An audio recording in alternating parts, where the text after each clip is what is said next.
Would you like to start, Mum, or shall I? My name is Averill Batchelor. I'm 82 years old. I'm Gawain, Averill's son. And I should preface this by saying that my mum has always been very house proud. She loves living in this area and in my nice little house, is the way she always tends to describe it. How long have you lived here now, Mum? I've not got a clue. Since 1988. 1988, okay. So independence has always been, key for my mother, living in her own house. I don't like to be told what to do. One of the challenges we've had with my mother is not necessarily knowing when help is actually required, but I think it's been apparent for the last 3 or 4 years perhaps that we would start needing to take steps.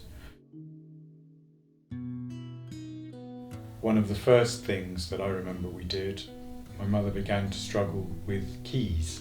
We established some places where Mum could keep her keys so she would know there were only 1 or 2 places they were likely to be. And we also had installed by the front door a little box where there's a spare set of keys so that when she mislaid them, or if she did, there was a set available that a neighbour could help with, or we could help with if we were around, to help you get back in the house. One of the steps that Mum herself took when you originally redecorated this house over 30 years ago, so on the stairs, which are quite steep and narrow, on the left side you put in a dado rail so that you've got something to hold on to and support yourself as you go up. Yes, and I think that's been very helpful. Yes.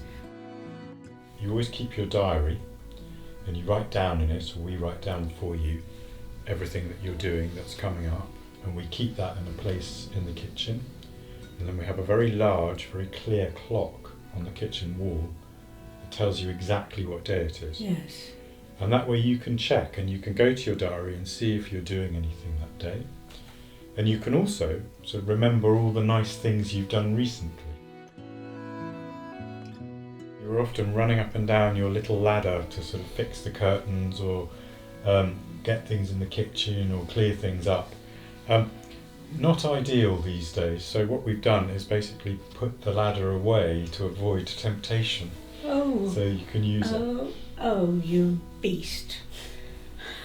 So now if you want to use it, you have to go into your garden shed, and that's usually discourages you sufficiently.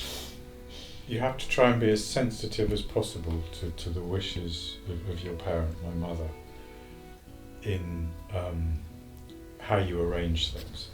And that often the best thing, out of sight, out of mind, if you can just arrange the house so you don't have dangerous things there, you don't have things blocking the stairs, you don't have worrying clutter around correspondence on the table. I think that's really helpful. And it leaves space for the nice things, so the photographs that you can look at, the Yes. memories that you can have. Yes. Over the fireplace here now. This is what I like to see. Lots of photos of the family and nice things. There's Michael, Yes. and then your wedding, and that's Emily's wedding, and I love to look at that. She wore my wedding dress, you see. There is a lot you can do to help your parents' situation improve a great deal. And even very small things can make a very big difference. Like just removing anxieties from out of the way, removing risks can make a huge difference and make it happier for you. Yes. Yes. My children are very good. I couldn't have better.